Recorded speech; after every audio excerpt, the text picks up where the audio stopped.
এই পলিপের কিন্তু নানাবিধ মানে ভ্রান্তিকর ট্রিটমেন্ট বাংলাদেশে চলছে, অপচিকিৎসা চলছে, নানাবিধ অপচিকিৎসা এবং চলছে। আমাদের রোগীরা কিন্তু আর্থিকভাবে মানসিকভাবে ক্ষতিগ্রস্ত হচ্ছে, আর্থিকভাবে ক্ষতিগ্রস্ত হচ্ছে। আপনার যেটা হয় যে একজন পল্লী চিকিৎসকের কাছে গেল, সে বললো আপনার নাকে পলিপ হয়েছে, এবং কিছু কিছু জায়গায় তাদের অ্যাডভার্টাইজ হলো যে অপারেশন ছাড়া পলিপের চিকিৎসা হয়, 7 দিনে 15 দিনের সমাধান হয়ে যাবে, এক মাসে ভালো হয়ে যাবে এ ধরনের বলে, এবং তারা ওই কথাগুলোতে মোটিভেটেড হয়ে, প্রলোভিত হয়ে তাদের কাছে যায়। যাওয়ার পরে আপনি যেটা বললেন যে তারা এই চিকিৎসা করতে গিয়ে পলিপ ফেটে যায়, পলিপ দিয়ে রক্তপাত হয়, নানাবিধ সমস্যা হয়।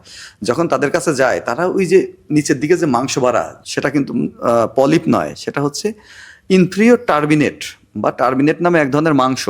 ঠিক আছে, এটা আমাদের মেডিকেলের ভাষায় বলে ইনফিরিয়র টার্বিনেট। ওই মাংসটা কিন্তু আপনার শরীরের জন্য খুবই জরুরি। আপনার আমরা নাক দিয়ে যে বাতাস নেই, এই বাতাসটা শীতকালে কিন্তু পরিবেশের তাপমাত্রা অনেক কম থাকে, যখন গরম পড়ে গরমে কিন্তু পরিবেশের তাপমাত্রা অনেক বেশি থাকে। আপনি যদি শীতপ্রধান অঞ্চলের কথা চিন্তা করেন বা মরুভূমিতে যে দেশগুলো আছে চিন্তা করেন, তাপমাত্রা কিন্তু সব জায়গায় সমান নয়।